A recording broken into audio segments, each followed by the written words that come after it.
Olá, cara Mater, seja muito bem-vinda ao teu, ao nosso canal Mater Prima, canal esse onde falamos sobre a matéria-prima de que é feita essa nossa vida. Hoje eu gostaria de falar um pouco sobre coaching. Será que um dia eu me tornarei uma coaching? Deus queira que não, né?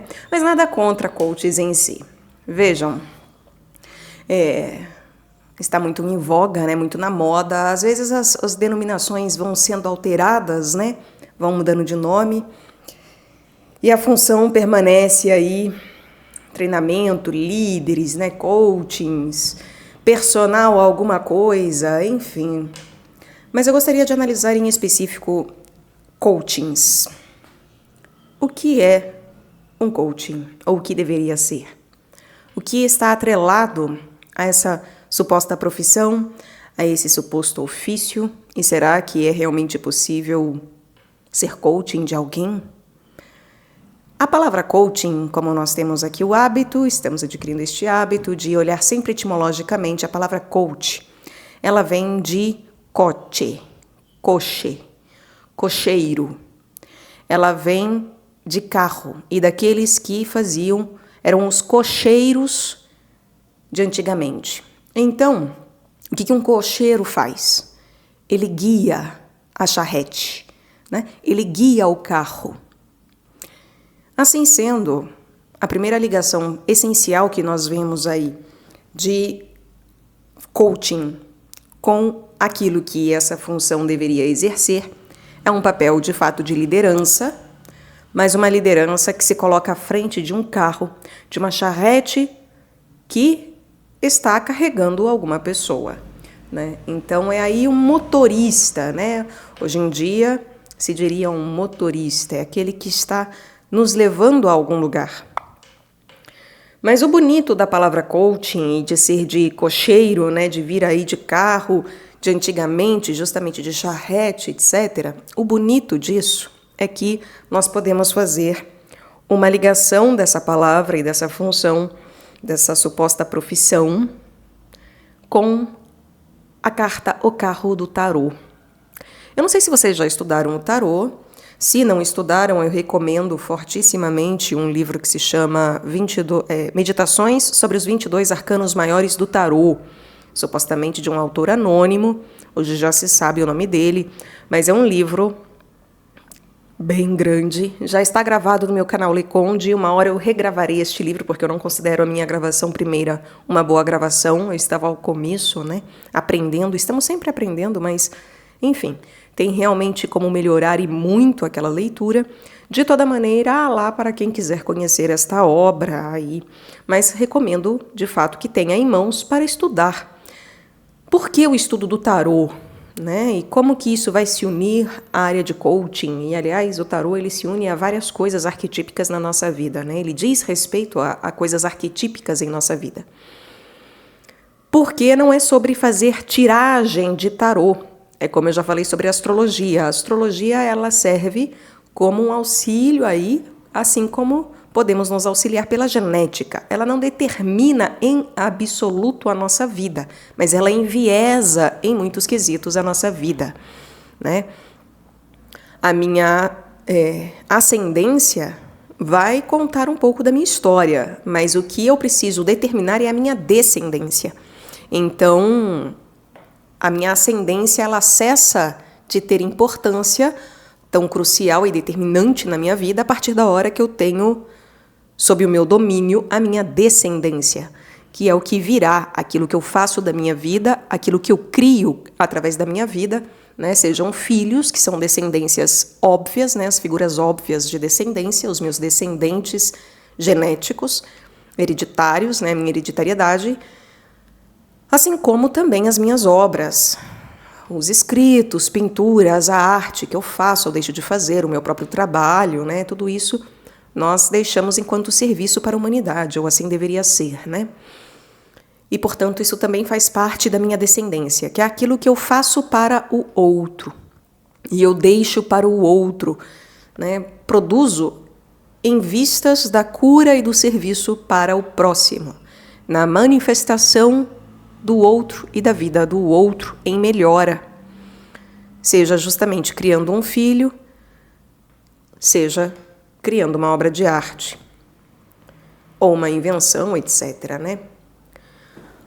A grande coisa é, o tarô, ele também, então, tem relação arquetípica com a nossa vida, assim como a astrologia. Ele não determina, não deveríamos fazer tiragem de tarô propriamente, ir em tarólogas, né? Não deveríamos buscar astrólogos, assim como não deveríamos buscar tarólogos.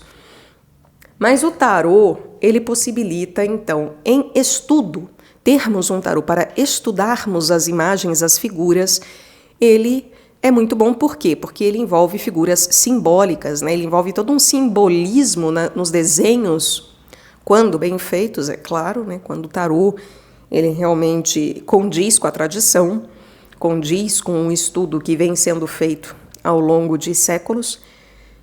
E o carro em específico, que é uma das lâminas do tarô, o carro, se nós observarmos, né, essa lâmina, esse arcano maior do tarô, ele é um jovem coroado, né, vitorioso, em pé na frente de um carro, de uma charrete, sendo puxado por 2 cavalos.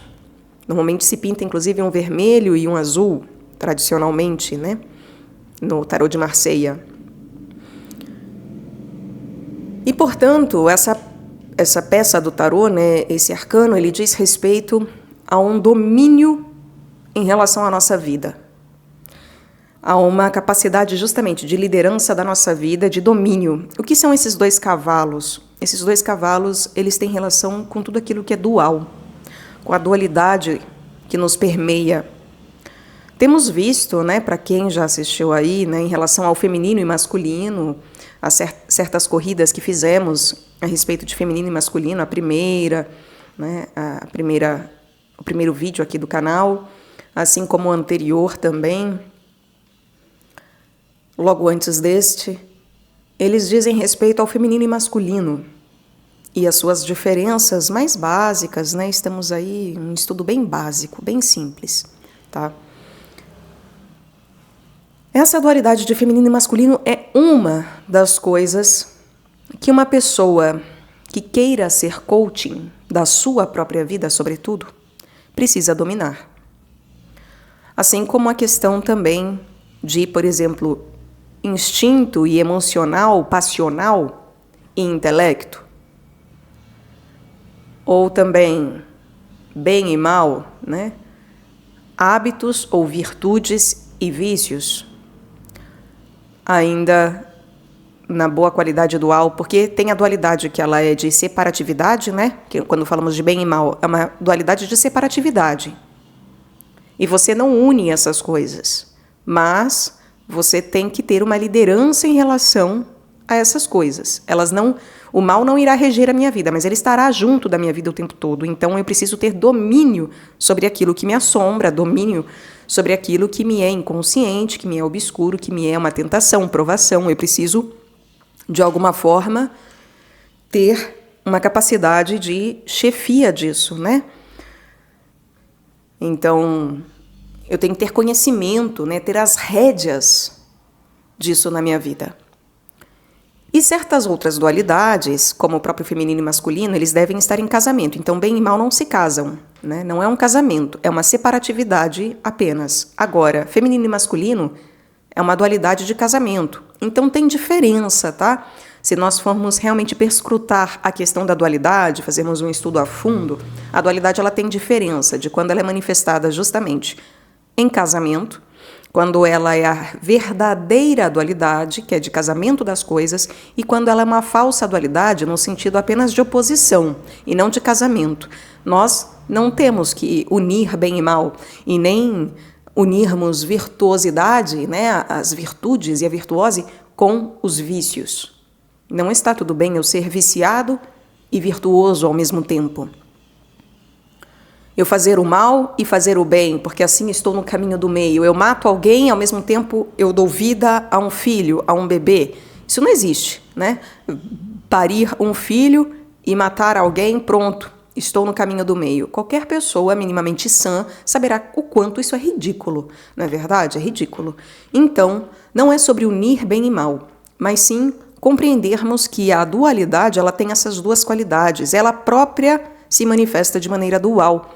Uma maneira que é ou apenas opositiva, de oposição, ou de composição, de casamento, de união, de comunhão. Então temos que começar por conhecer essas duas naturezas da própria dualidade, que a própria dualidade é dual em si mesma, obviamente, né?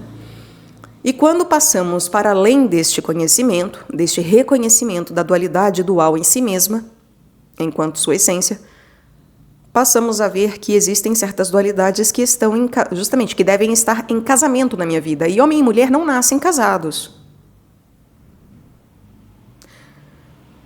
Consciência e inconsciência não nascem em harmonia.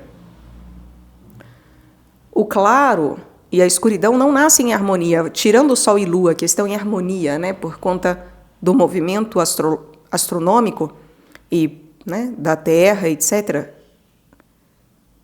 Não, a dualidade na nossa vida não nasce casada, né? Os casamentos não estão dados em si mesmos. Nós precisamos lutar, nos mover, crescermos em relação e amadurecermos em relação a isso para que, de fato, se torne um casamento em nossa vida, para que, de fato, um homem e uma mulher se casem. Precisa ter o querer, né? O pedido de casamento, a aceitação, etc., e todo o rito de união. Então, vejam, quando eu observo que essas coisas todas são intrínsecas à lâmina O Carro do tarô, eu também observo que, portanto, isso é algo que um coach deveria ter enquanto estudo. Se ele não tem domínio da essência daquilo que ele faz, e todos nós deveríamos ter domínio da essência daquilo que fazemos, isso não é só do coach. Toda a área de profissão terá, né, o seu componente essencial, a sua essência a ser trabalhada, né? E muitas vezes nós desconhecemos o que é isso. É como quando falamos também de médicos, por exemplo, os médicos, o serviço de um médico é curar, é servir em cura do próximo. E hoje nós vemos, né, tem muitos médicos, as pencas, que não estão na medicina, não estão praticando a sua profissão visando isso, né? Visando a cura das pessoas de fato. Porque mesmo se a gente fala de um campo de plástica, não é propriamente cura, como estar com gripe e tomar um remédio. Mas ainda assim isso mexe com a nossa autoestima, mexe com o nosso psicológico, a alteração do nosso físico, né? Eu digo. Isso mexe com estruturas outras que deveriam ser olhadas antes de fazermos uma plástica, porque essas estruturas estão sendo curadas, né? Porque isso altera o meu psicológico e isso pode mudar a vida realmente de alguém que tenha realmente algum defeito físico muito grave, que a pessoa considere grave, né? E a hora que se conserta, seja um nariz, uma orelha, uma boca, um olho, sabe-se lá, uma barriga, quando se conserta, aquilo muda a vida da pessoa porque ela passa a estar em maior harmonia com o mundo, em maior alegria com o corpo dela e com a maneira como o mundo se relaciona com ela e ela com o mundo. E, portanto, mesmo uma questão plástica, ela não deveria sair do âmbito da cura. Deveria se visar a cura e não meramente uma satisfação, um prazer em se alterar por alterar, né? Ou para seguir moda, etc. Porque a gente trata como sendo uma tristeza não fazermos parte do modelo vigente, mas a verdade é que isso passa. E isso não faz com que as plásticas sejam desnecessárias, mas sim que nós estejamos usando de maneira errada, né, toda a medicina. Então, qualquer profissão terá a sua essência e todo profissional deveria olhar para isso ao praticar, né, ao servir dentro da sua área profissional. O coach, portanto, que é a área que nós estamos falando no momento, esta profissão em específico, ela tem algo de muito belo, porque justamente ela mexe com a dualidade. Então, deveria ser uma especialidade, né, uma profissão, um encargo de alguém que saiba lidar com dualidade. De uma pessoa que já passou pela sua vida e tem uma determinada maturidade, como a do carro, que é do vitorioso. A lâmina, o carro, é da pessoa que venceu a batalha e que está num desfile, por assim dizer, né? Em que ela desfila e todos veem que ela é vitoriosa. Então, isso tem relação com o público, essa lâmina tem relação com o público e tem relação com o íntimo a partir da hora que eu preciso aprender a separar aquilo que deve ser separado, lidar com a separatividade, que é puramente oposição, entender que, por mais que o mal e o bem estejam à frente na minha vida, em termos de o tempo todo eu ter que fazer escolhas de bem e mal, e ainda que o mal não seja um cavalo que me puxe propriamente para onde ele quer, ou não deveria ser assim, quando nós observamos mesmo, né, a questão do bem, o bem não é algo natural que nos puxa naturalmente a ele, como justamente cavalos que vão nos puxando. Nós temos que escolher, e ao escolhermos, isso passa a fazer parte da nossa vida e levar a nossa vida desde que eu tenha domínio sobre aquilo. Então, eu tenho que ter domínio, inclusive, sobre o bem, em termos de que eu preciso escolher e dirigir a minha vida o tempo todo de tal forma que o bem e o mal estejam alinhados na minha vida para que o meu percurso não seja onde simplesmente essa separatividade de bem e mal vai me levar, mas sim onde eu quero ir. E que ainda que não seja possível me livrar do mal, porque é de fato impossível nos livrarmos do mal, ainda assim, né, das coisas negativas, não só colocando em termos de mal, em termo religioso, mas aquilo que é negativo, né, aquilo que é ruim na nossa vida, as dores e sofrimentos, aquilo que é ruim, aquilo que nós tomamos como ruim. Isso nós não seremos privados disso. A pessoa que assim julga, né, que a sua vida vai muito bem, obrigada, e não tem nada de ruim, essa pessoa está meio fora da casinha, ela precisa de ajuda para enxergar realmente o que é a vida, porque ela está fora de sintonia com aquilo que é essencial à vida, né? E por mais que ela não passe por coisas absurdas, bruscas, altamente violentas, ainda assim, dias tristes fazem parte da vida, né? Dias mais nublados que seja, ou mesmo tempestivos. Então, julgarmos que estamos todos os dias bem, tem algo de errado conosco, né? E com o nosso julgamento, com a nossa vivência, etc. De toda forma, eu preciso, então, portanto, ter um domínio de bem e mal, de tal maneira que é isso. O que é ruim não será tirado da minha vida. Eu não serei privado das coisas ruins, das coisas que me abaterão, me entristecerão, me angustiarão. Mas sim, quando eu passo a ter domínio em relação para onde eu vou, para onde eu sigo, quando eu passo a ter domínio de é lá que eu quero chegar, é ali que eu quero ir, né? É naquele ponto, é naquela meta. Quando eu tenho ideia, noção, quando eu consigo formular e conceber para onde as minhas escolhas me levarão, onde eu quero que elas me levem, então tudo estará a meu favor, inclusive as coisas negativas que acontecerem na minha vida. Elas estarão a meu favor, ainda que a revelia. Ora, o cavalo não deixa de ser selvagem, como se fosse assim, né? É um cavalo selvagem que não deixará de ser selvagem. É uma besta fera.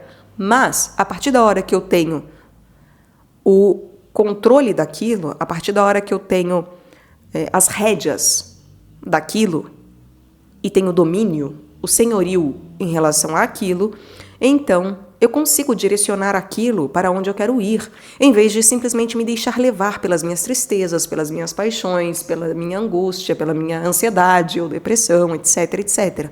Isso, claro, quando não é um quesito exclusivamente fisiológico, né? Porque Quando falamos de ansiedade e depressão, isso pode ser realmente um problema patológico, fisiológico, químico.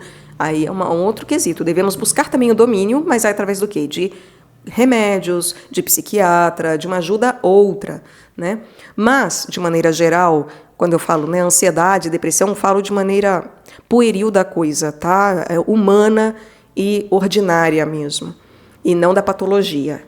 Então, essas coisas, quando elas nos acometem de maneira humana, quando elas, enfim, se manifestam na minha vida, e o tempo todo estão prestes a se manifestar, porque nós nunca sabemos do momento seguinte, né, se eu irei rir ou chorar, ainda assim, seja o riso, seja o choro, quando eu tenho o senhorio de mim, não importa se eu vou rir ou chorar, porque eu sei onde eu quero chegar, porque eu sei para onde eu vou. Então, um coach, ele deveria ter, no mínimo, noção da responsabilidade de ter passado por isso na sua própria vida.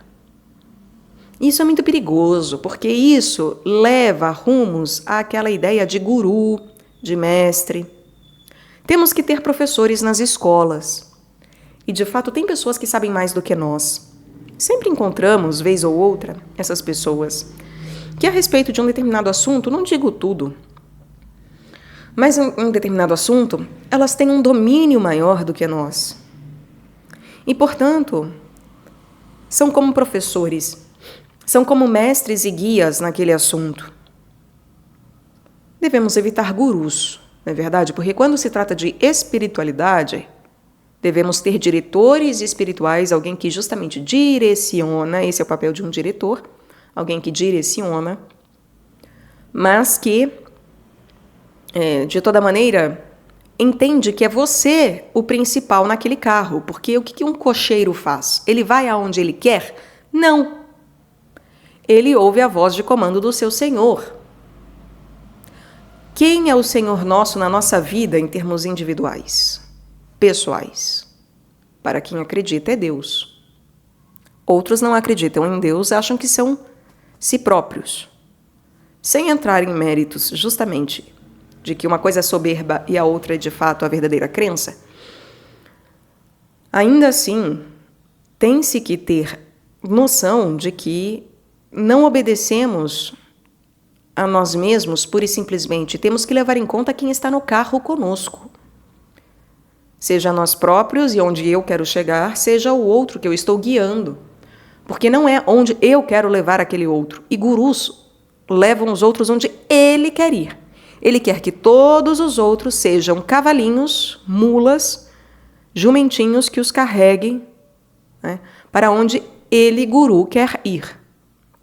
Quando, na verdade, é o contrário. Aquele que está à frente tem que servir todos os demais. O que quer ser maior, faça-se o menor, né? Quem mais servir, este estará fazendo muito mais e será muito mais vitorioso. É bíblico, é filosófico. Sabemos disso. É algo intrínseco à nossa vida, é perceptível, né? Que quem está à frente está a serviço do resto. O professor não trabalha para ele próprio conhecer, mas para os outros. E ele não ensina o que ele quer ou não deveria. Ele segue uma determinada cartilha. Cartilha essa que deveria visar o quê? O bem dos alunos, o crescimento dos alunos. E, portanto, um cocheiro, ele não vai onde ele quer. Um motorista, ele não leva o carro onde ele quer. Ah, tô a fim de dar uma volta hoje no parque.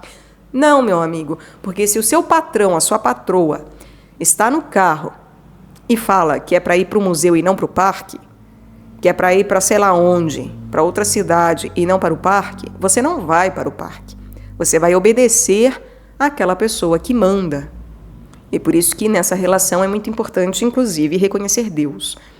Porque senão a pessoa estará achando que ela própria pode decidir sobre a sua vida, né? E aí a soberba, e aí se torna muito fácil esse tipo de pessoa, né? A complicação disso não é uma questão de mera crendice, É uma questão de que realmente a pessoa, ela se ensoberbece a ponto dela achar que ela sabe qual o lugar melhor para o outro ir, em vez de permitir que o outro, junto de Deus, conheça esse lugar para onde deve ir. Que o outro descubra, junto do seu íntimo, para onde ir.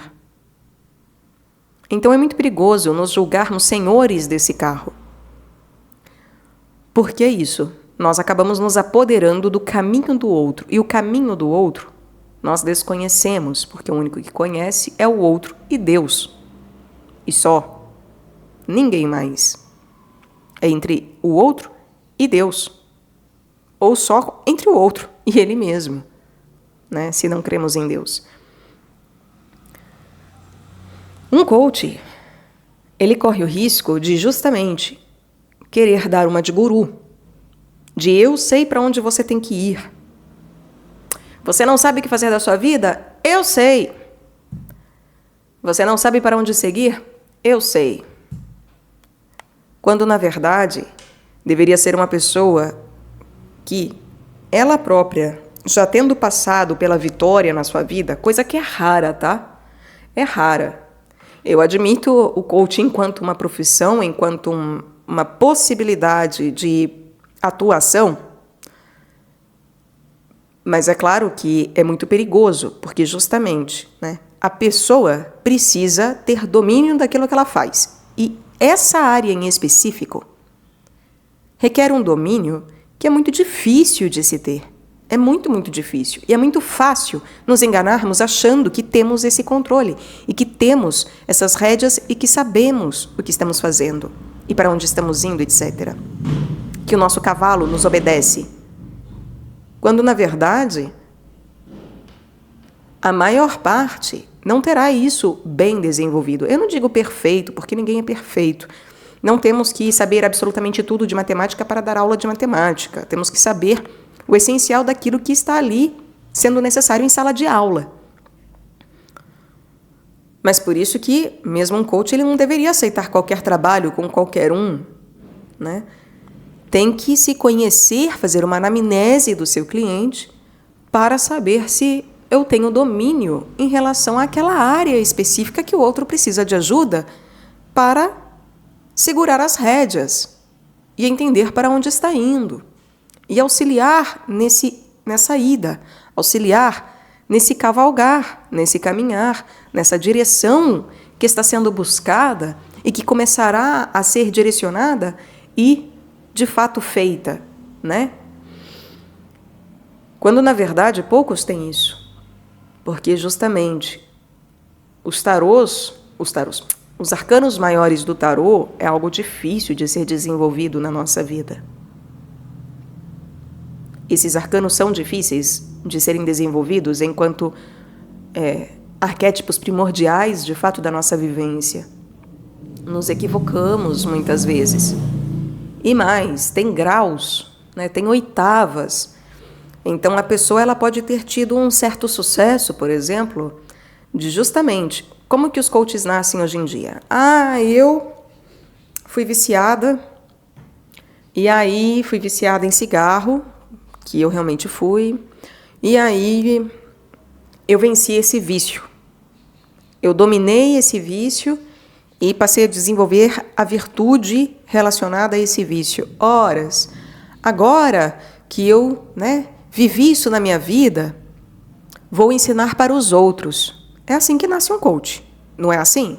A pessoa passa por uma mudança de vida, ela sai de um estado e vai para outro, e aí ela passa a julgar que ela tem domínio sobre aquilo e que, portanto, ela pode ensinar os outros a também saírem de onde estão e irem para onde ela está.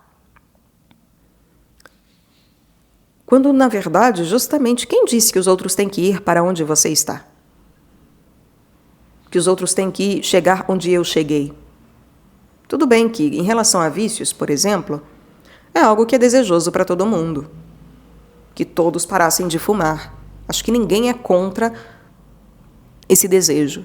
Que todos parassem em efetivo de fumar, que o cigarro, desaparecesse da face da terra. Seria realmente algo maravilhoso. tá? Porque ele não traz nada de bom, absolutamente nada de bom. Então seria bom que ninguém nunca mais no planeta tivesse esse vício. Isso é algo que eu acho que é indiscutível. Ainda que não necessariamente houvesse a supressão do tabaco, por exemplo, porque os próprios indígenas chegam a usar o tabaco como algo sagrado, né? Como uma planta sagrada. Então, eu não digo e não falo sobre acabar com o tabaco, mas o cigarro, eu falo sobre acabar com o vício do cigarro, enquanto algo que justamente é todo um processo e uma química feita para você ficar dependente. A maneira como os indígenas usaram e usam não é a mesma que nós usamos no dia a dia, de forma alguma. Tem indígenas hoje em dia que também já fumam cigarro, são viciados, isso e aquilo, isso é uma outra coisa. Então, é a deformação daquilo que naturalmente foi feito para ser sagrado, para se ter de um uso específico adequado. E que, se for feito daquela maneira, ele não será prejudicial ou tão prejudicial a longo prazo. Porque não se fuma como vício. Se usa enquanto algo pontual, sagrado, em ritual, em momentos, né, de roda ou, enfim, o que seja. E, inclusive, os indígenas fazem uso do tabaco de maneiras diversas, né? Desde ele líquido, eu já cheguei a provar tabaco líquido, né, na aldeia. Eu aprendi, usava-se a ponta do dedo mindinho para você pôr, né, e põe na boca, embaixo da língua, quando está em roda, contando histórias, momentos específicos. Ou se usa do tabaco enquanto um pajé, um xamã, que baforeia aquela fumaça na pessoa, né, por conta de um ritual, por conta aí de uma limpeza, etc., ou da fumaça enquanto conexão com o divino, enquanto aquilo que sobe até o divino, que é similar ao incenso hoje em dia, né? O incensar, ele tem uma característica dessa fumaça, né? Da bruma e da fumaça que sobe ao céu. É o mesmo princípio simbólico, até onde eu saiba, pelo menos. É o mesmo princípio simbólico. Então, temos inclusive meios, justamente, né? As tradições são diferentes e meios saudáveis de se ter da mesma conexão de fumaça com o alto, por assim dizer, né? Vias e vias, vai da nossa cultura, da nossa crença, dos nossos hábitos, etc. Então, não falo sobre suprimir o tabaco, mas a pessoa que vence, então, o vício, que ela passa por uma mudança de vida, aí ela se julga no direito, né? na liberdade, né? Dentro da sua vã filosofia, de falar, venham por aqui. E como eu dizia, talvez falar venha por aqui em relação ao cigarro, tudo bem, legal. Mas não quer dizer que todos, para chegarem à vitória do vício, passarão pelo mesmo caminho que eu passei. Da mesma maneira que eu passei. Usando o mesmo remédio que eu usei. Lidando da forma como eu lidei. Ainda que haja, assim, de alguma maneira geral, um quesito que é, né, tabaco, cigarro, quando as pessoas querem parar, eu falo, para de uma vez. Não tem essa de eu vou diminuir. Não existe isso. Ou para ou não para. E tem que ser de vez, arrancar da vida. Não pode deixar uma bituquinha, porque senão a gente fica... E eu já fiz isso, gente, é um negócio horrível, é deplorável, né? É degradante, assim, você fica puxando aquela bituquinha, aquela coisinha, quando você sente a abstinência e não tem mais. Você fica procurando bituca. Ai, é um negócio horroroso. Parecemos... É bestial mesmo, porque nem animal não faz isso. É bestial. É humilhante. É humilhante.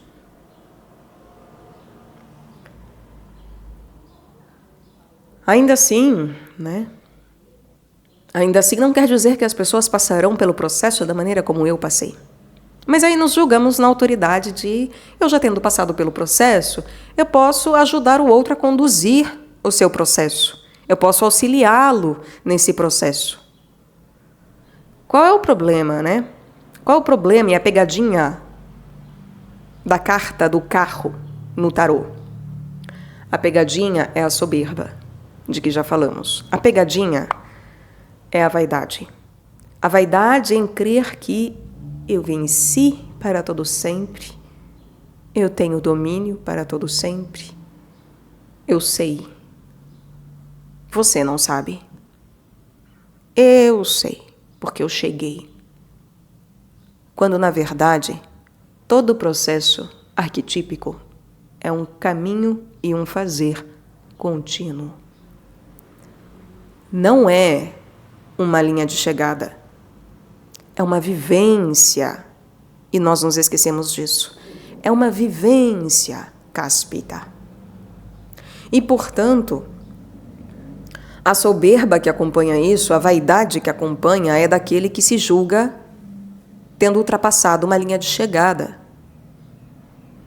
Inclusive numa competição com os outros de eu sou o melhor. Aquele lá passou pelo mesmo processo, mas eu parei de fumar em 2 meses. Meu amigo, o outro parou, mas em 6 meses. Então vem comigo que eu sou melhor, sou mais rápida, mais veloz, o meu carro é potente, eu vou turbinar o seu carro, né? Vamos aí correr. Quando, na verdade, muitas vezes essa corrida, tudo bem, funcionou para mim. De fato, em 2 meses eu tinha parado de fumar, mas para o outro, talvez ele não tenha um carro que aguente o tranco. E eu preciso conhecer esse carro. E o carro é a própria vida do outro e o maquinário do outro. O corpo do outro, o psicológico do outro, o jeito do outro, os gostos do outro.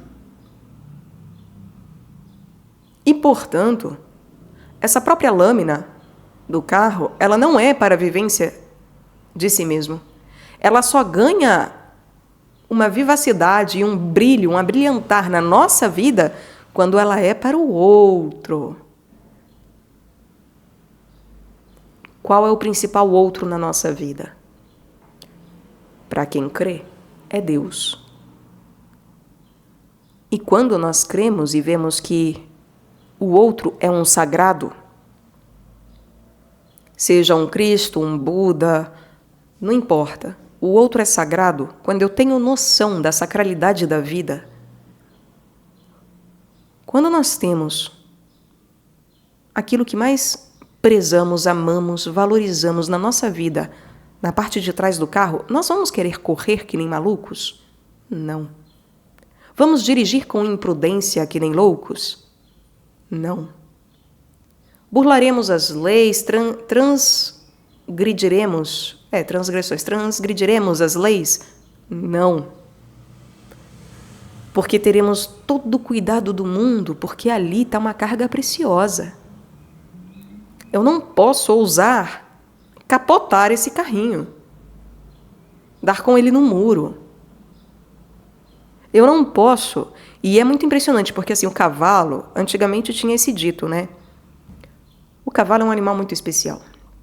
E tinha-se o dito, que eu não sei até onde é verídico ou não, mas dizem ser real, que o cavalo, a partir da hora, aqueles que eram treinados justamente para longas viagens, que a partir da hora que eles recebem o sinal de comando para ir e seguir em frente, se você não mudar esse comando, mandando virar, eles seguem em frente e pulam no abismo.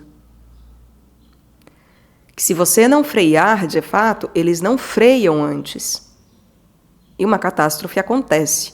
Talvez, de fato, o animal tem instinto de vida, né? Talvez eles freiem, mas eu não sei até onde dá tempo de fato, você evitar uma tragédia.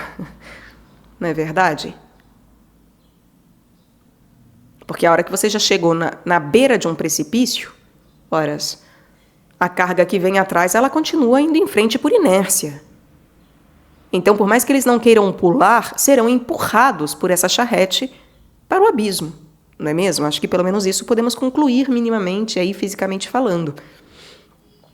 Portanto, quando nós damos uma voz de comando para um cavalo, e eu não sei se vocês já andaram a cavalo, o cavalo ele não obedece a qualquer um. O cavalo é um ser extremamente inteligente.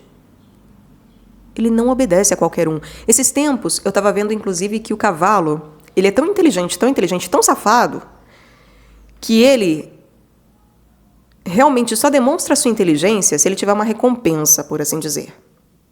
Aí mostraram um teste, né? Contaram, na verdade, eu não vi o teste. Contaram sobre um teste que fizeram em cavalos em que cada vez que eles apertavam lá uma buzininha, um botãozinho, sabe, sei lá o que, né? Apertavam lá, batiam num lugar, eles recebiam tipo um biscoitinho, né? O seu docinho. Recebiam lá sua gostosura, sua guloseima. E aí que eles começaram a bater sem parar naquilo lá, né? E bate. Que uma hora o docinho vem, a guloseima vem, e vinha. Só que os pesquisadores queriam ver assim, não, pera, será que a gente consegue ensinar que ele precisa bater e parar para receber a guloseima, né? Receber o seu incentivo?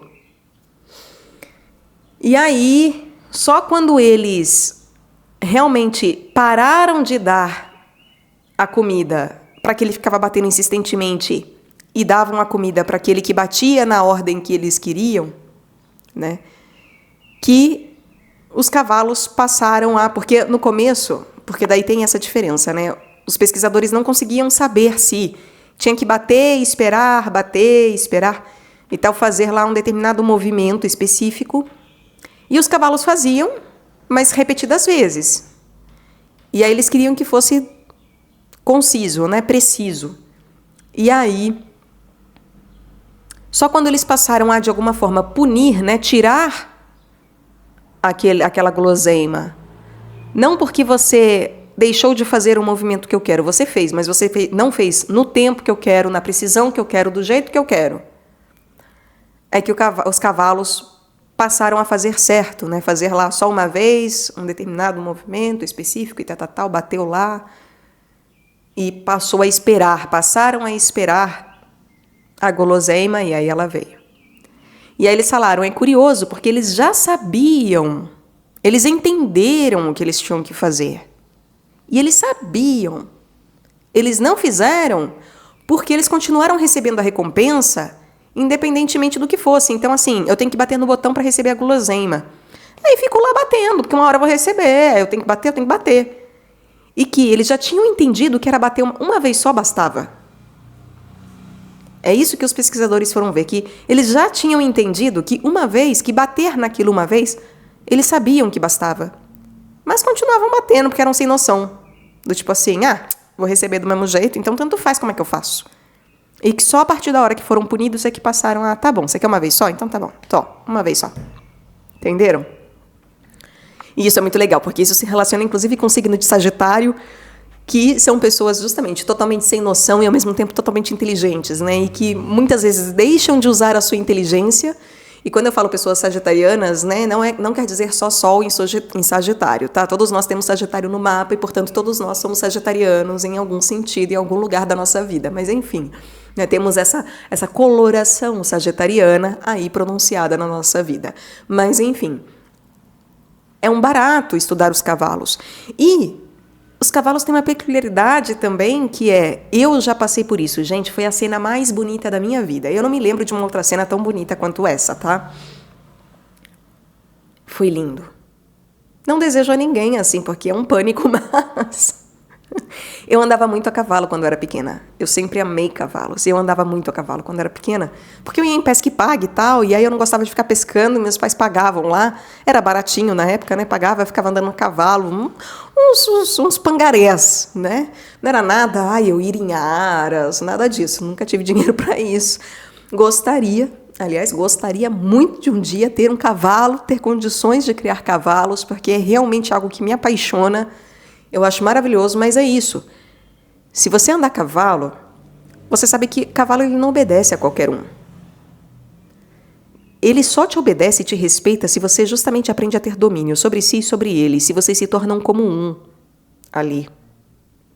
A dança, o movimento do seu corpo tem que andar junto do trote do cavalo. Porque senão você inclusive cai. O movimento de vocês dois tem que ser uma coisa só. E a maneira de domar o cavalo, uma vez, ela é específica, né? Uma vez eu andei numa égua e ela estava prenhe. E os caras não queriam nem deixar ninguém cavalgar, mas faltava cavalo para as crianças. E aí eu falei, perguntou se alguém estava mais acostumado. Eu falei que eu, né? Então você vai na égua prenhe. Ah, pra quê, né? Porque, assim, é isso, é arisco. O animal já é arisco por natureza, né? Já é selvagem. Nós domesticamos muito mais ou menos os cavalos, mas ainda por cima, prenhe. E uma égua, né? As éguas, normalmente, elas já são, né, mais parrudas do que os cavalos. Enfim, né? Do que os garanhões. E ela prenhe ainda. Fui. Talvez tenha sido uma inconsequência e irresponsabilidade dos donos dos cavalos. Mas, enfim, né? Era um passeio. E o cara chegou, aí ele me deu até uma vara para eu lidar com ela. Porque, claro, você não bate para doer, né? Você bate para justamente falar, ó, presta atenção. E eu andava nela e eu conseguia guiar aquela égua. E um dos caras, ele ficou muito espantado. Ele falou meu, é realmente espantoso, porque ela é arisca. E ela é meio arredia. Ela não obedece a qualquer um. Não sei porque ela está obedecendo você. Você tem um bom domínio do que você está fazendo. Claro que hoje em dia eu já não sei porcaria nenhuma, né? Coitada de mim. Fui andar de cavalo a última vez e ele não obedeceu em nada. Eu tentava fazer ele dar a volta e ele voltava para o mesmo lugar que ele estava. Foi uma decepção, uma frustração na vida, né? Falei, meu pai, a gente perde a prática. Mas, enfim, talvez criança também, né? Eu lá, pré-adolescente, talvez alguma coisa ali do pueril, do ingênuo, desce a liga. Mas a cena que eu falei que foi a cena mais bonita que eu já vi na minha vida, que eu já, de fato, vi com esses olhos que a terra um dia há de comer na minha vida, em termos artísticos, e de fato foi a cena mais bonita, e eu não trocaria essa cena por nada, nenhuma outra cena visual na minha vida, foi que, quando eu era pequena, íamos justamente, né, para a serra, lá no interior do Rio de Janeiro, onde tem a família da minha mãe e do meu pai, e íamos até a serra para almoçar e tudo mais, coisa bem de roça. E aí tinha um cara, era tudo chão batido, né? Terra, fazenda, né? Terra, e um cara que estava vindo com um bando de cavalos. Gente, e eu estava atravessando, minha família atravessou, minha mãe, minhas tias atravessaram, e eu, piquitica, fiquei. E eu me lembro que eu olhei para a esquerda e os cavalos vindo, mas vindo assim. Eles não estavam andando, que legal, eles estavam correndo a toda. E eram muitos cavalos, não eram assim 10 cavalos. Eram muitos cavalos. E algum sertanejo no meio deles, né? E eu me lembro, e como era chão de terra batida, eu me lembro que eu só agachei. Não deu tempo de eu atravessar ou voltar, eu não pensei também. A minha tia, gente, a minha mãe conta isso, que a minha tia chegou a fechar os olhos da minha mãe, pôr a mão, para que minha mãe não visse a minha pessoa sendo destroçada pelos cavalos, pisoteada pelos cavalos. Olha onde chegamos. E eu agachei, no meu instinto, né? Em vez de sair correndo e tudo mais, eu vi os cavalos vindo. E quando eu os vi, eu agachei. E quando eu percebi que eu ainda estava viva, que eu não tinha sido pisoteada, eu abri os olhos. Meu Deus, que presente foi isso! Porque eram vários cavalos passando e aquele chão de terra batida, aquela poeira vermelha e aquelas pernas de cavalos passando e aquele pó, aquela poeira. Gente, é surreal o que eu senti, assim, eu realmente tenho um carinho muito grande por essa lembrança. É algo que eu fiz questão de nunca esquecer, eu me emociono. Porque é isso, é algo que eu sei que é único. E que muito poucas pessoas, talvez, na vida vão ter passado por isso. E quando nós somos pequenos, né, porque uma coisa é um adulto, mas eu pequenininha, eu realmente era pequenininha, no meio daquelas pernas enormes, eles passando a alta velocidade e a poeira subindo, né, revolvendo. E o cavalo, ele tem essa característica, ele não atropela as coisas. Se tiver um rato, ele desvia. Eles têm uma visão magnífica.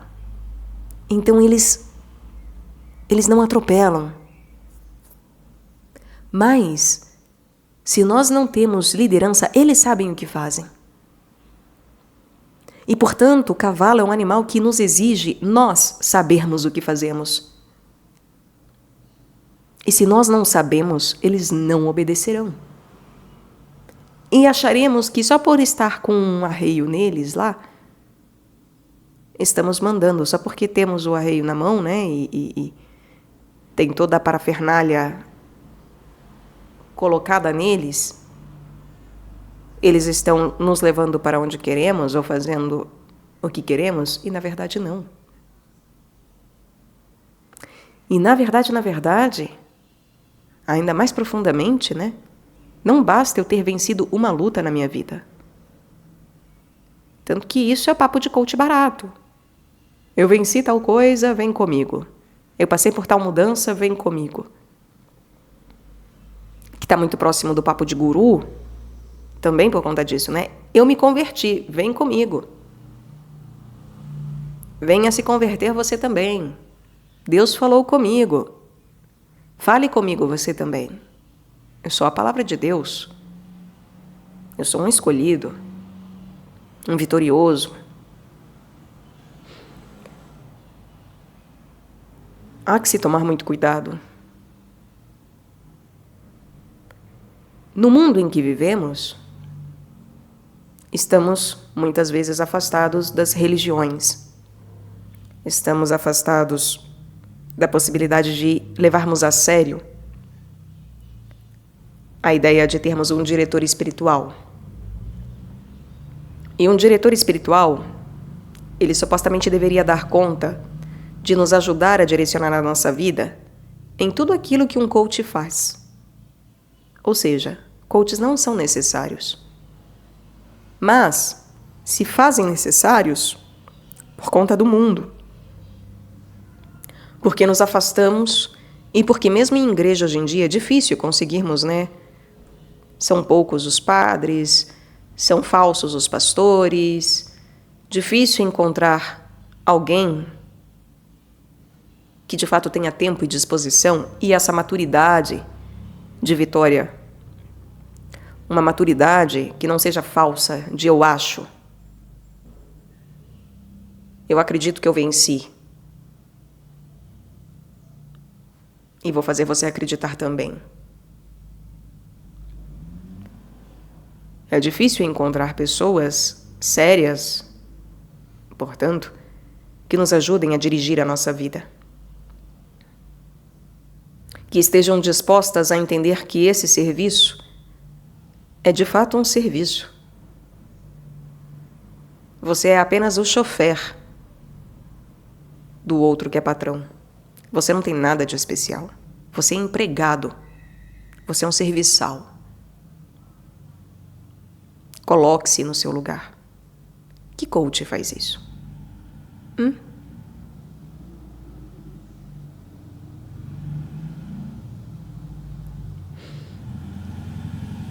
Normalmente exaltam-se a si mesmos. Pelo menos é o que eu tenho visto. Exaltam a sua condição, a sua vivência, a sua mudança, a sua vitória e não a do outro. Porque, claro, ele precisa te convencer para pegar o seu dinheiro, que normalmente não é barato. Normalmente não é barato. Quando, na verdade, deveriam ser pessoas que nem precisariam existir em termos que, justamente, se tivéssemos uma direção espiritual adequada, aí sim, né, teríamos a nossa vida encaminhada. Porque não é uma questão só de lidar com as coisas das igrejas, das religiões. É uma questão de verdadeiramente a espiritualidade estar à frente, ser aquela que encaminha o meu sagrado, que direciona o meu sagrado. O sagrado é o sagrado. O sagrado Não é religião em si mesma, mas a religião, ela deveria encaminhar. Por isso que não se pode jogar fora a religião. Por isso que não existe sagrado sem religião. Não existe sagrado sem religião. Porque a religião, ela encaminha o seu sagrado. Seja nos seus passos, como um Cristo que anda a pé, seja num carro, com um chofer, um motorista, seja numa charrete, com um cocheiro, não importa.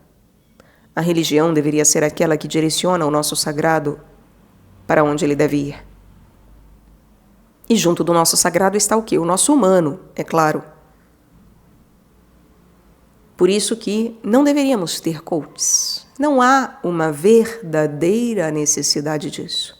Mas a necessidade se tornou real a partir da hora que deixamos de ter a possibilidade, e não queremos, e não gostamos, e não acreditamos, de ter verdadeiros líderes espirituais e diretores espirituais pessoais, que me ajudem na minha pessoalidade e que tenham tempo para isso, disposição para isso.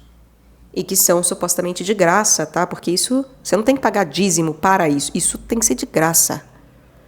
O dízimo é uma outra questão, né? Então, assim, o serviço que uma igreja, uma religião te presta, tem que ser de graça. Quando é pago, é seita. Fuja. Ah, tem que pagar para conhecer, tem que pagar para pertencer, tem que pagar para fazer tal ritual lá. Fuja, é seita. Com toda certeza, é seita. Ou qualquer outra coisa que não tem relação com religião, porque se tiver relação com religião, é seita. E se não for religioso, então é, sei lá, clínica. É justamente algo de trabalho.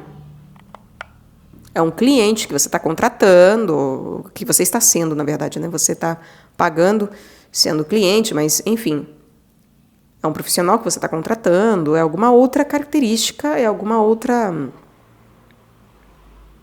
constituição e estruturação de uma coisa que, se for religiosa, é seita, tá? Então, coach é desnecessário, em verdade. E na realidade se tornou necessário por conta da nossa própria precariedade. Por falta justamente daqueles que estão realmente à frente tomarem a dianteira.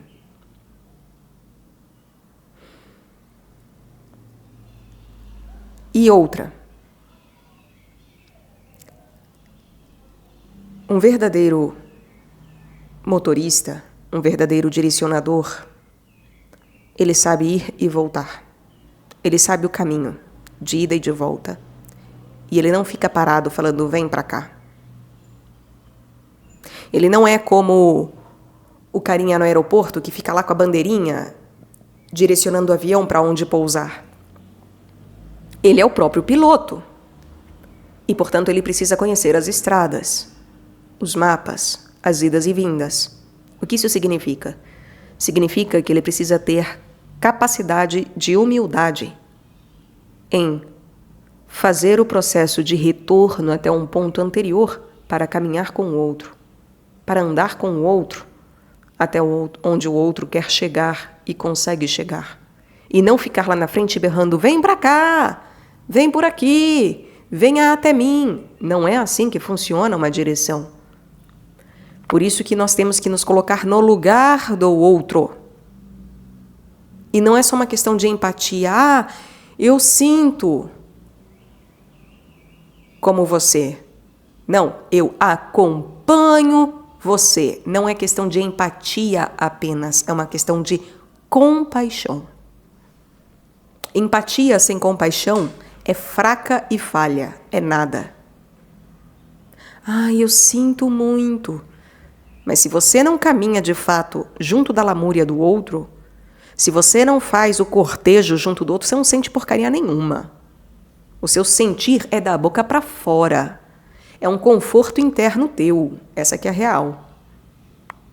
Ai, eu sinto dó, eu sinto pena, ai, me dói o mundo, ai, os animais, ai, os seres humanos. Se você não caminha junto, se você não faz nada, se você não ajuda a carregar o caixão, se você não auxilia em algum processo, meu irmão, lava o defunto, embalsama,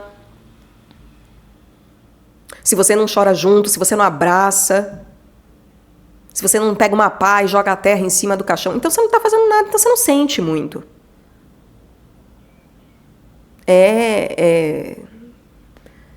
Como eu costumo dizer, é inebriamento fantástico. Inebriamento fantástico. Aí eu sinto, meu Deus, como eu sinto, porque eu gosto de sentir. Porque eu sou importante ao sentir, porque eu sou especial ao sentir. E não, de fato, uma capacidade de eu sinto e eu faço, eu acompanho. Eu te acompanho em ato. Agora, claro, também não adianta só o ato, só as obras. Eu preciso, de fato, sentir, ter a empatia. A compaixão sem a empatia também é fraca e falha, é oca, é sem dotação de vida. Porque não adianta eu estar lá em fingimento. Tô lá no cemitério, tô lá no enterro, né, mas não sinto nada. Dane-se aquela vida, tanto faz como tanto fez, o resto que tá chorando, ai meu pai, que horas que acaba? Tô aqui, mas não tô. Também de nada adianta, não é verdade? Empatia e compaixão andam juntas, gente, e não deveriam ser separadas, tá? E, portanto, para finalizar, um coach, ele tem que ter noção de que ele deve saber a pé, de carro, de avião, de helicóptero ou de bicicleta, de patins, de roller, de skate, o que for. Ele tem que ser capaz de fazer o mesmo percurso várias e várias vezes.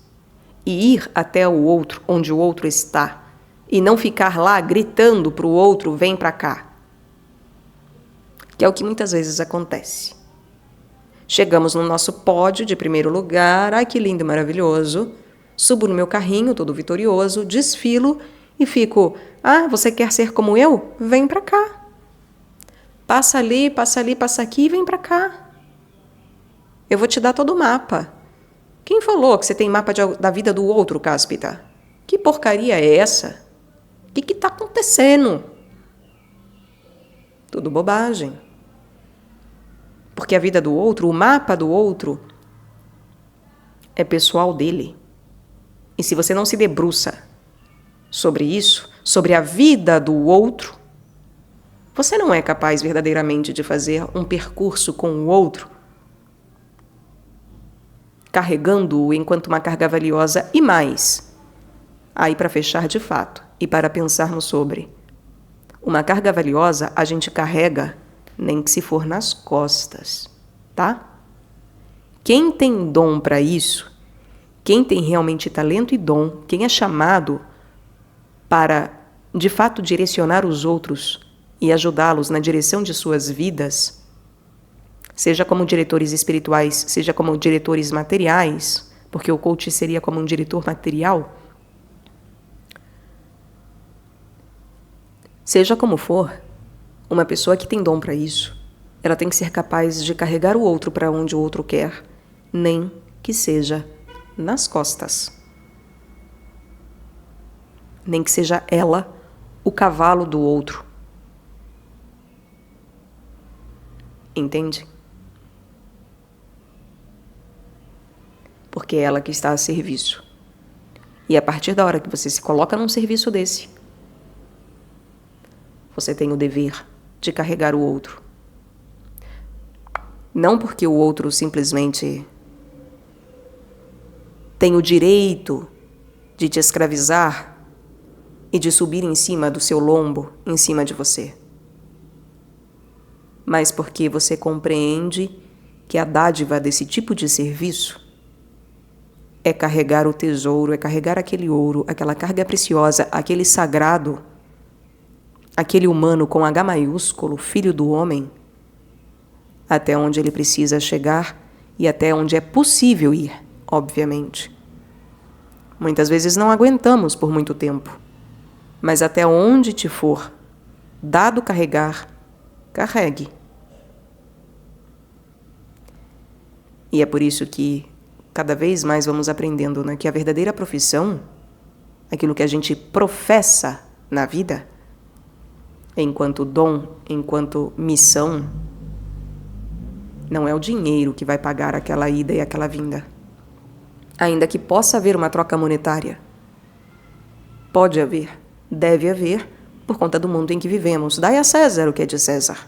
Ok.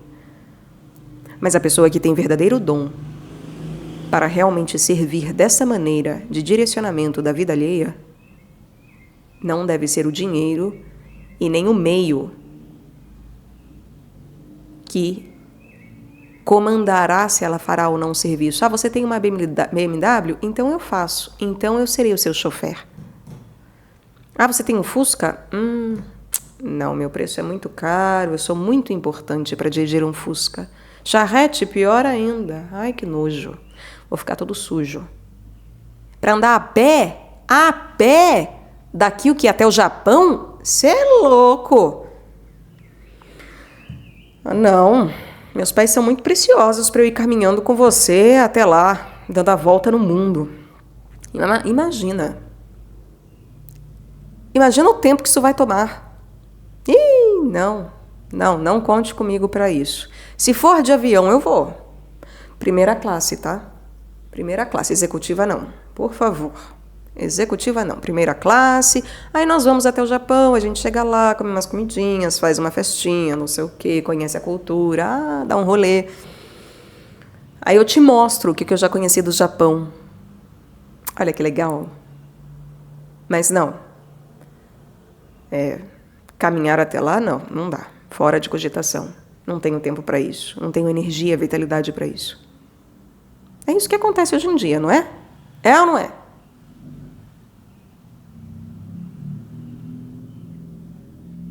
Eu faço só o que convém ao meu egozinho. E quem faz só o que convém ao seu próprio ego não é o vitorioso do carro, do tarô. Não é um arcano maior. Não tem a vivência de arcano maior. É apenas uma pessoa vaidosa que desfila para si própria e que leva os outros a desvios, porque acabam desviando os outros do seu verdadeiro caminho. Até porque, primeiramente, todos nós somos sagrados e depois humanos. Deveríamos, pelo menos, lembrar disso. E que mesmo o nosso lado humano, ele é sagrado em termos de um H maiúsculo, de sermos criaturas divinas. E, portanto, ao carregarmos essa carga, seja para onde for ou como for, deveríamos ter em primeiro lugar a visão desse sagrado e a noção desse sagrado, para só depois pensar de fato na materialidade que concerne a aquele humano e que lhe seja necessário.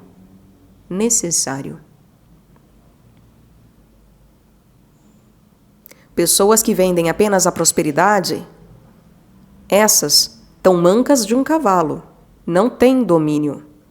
Porque na minha vida é próspera. Não quer dizer que não aconteça infortúnios, mas ela prospera de maneira geral. Não tem noção do que é guia desses dois cavalos. Tomem cuidado. Essas promessas de viver só um cavalinho, essas promessas, né, de que pagando vai chegar, vai encontrar, eu vou te levar, vou fazer você chegar lá. Vai porque a pessoa vai montar em cima de você e dar chicote, vai dar chicotada para você ir para onde ela quer. Em vez de te colocar nas costas e te carregar como se você fosse, porque você é um verdadeiro rei, um verdadeiro príncipe, uma verdadeira princesa, uma verdadeira rainha, como Deus nos fez para ser. E somos, mais que isso ainda, deuses sagrados. Então tomem cuidado ao procurarem coach e ao serem um coach, porque nós não temos ideia do que estamos mexendo e de como estamos lidando arquetipicamente com algo que está muito além do que a nossa consciência nos possibilita entender ainda. É isso, caras maters. Quem diria que ser coach É algo que rende tanto assunto, não é verdade? E que tem tanta profundidade. E que dá para ser observado e analisado e refletido ainda mais profundamente. E falaremos mais do tarô em outras caminhadas, outras corridas, quem sabe? Até, minhas caras.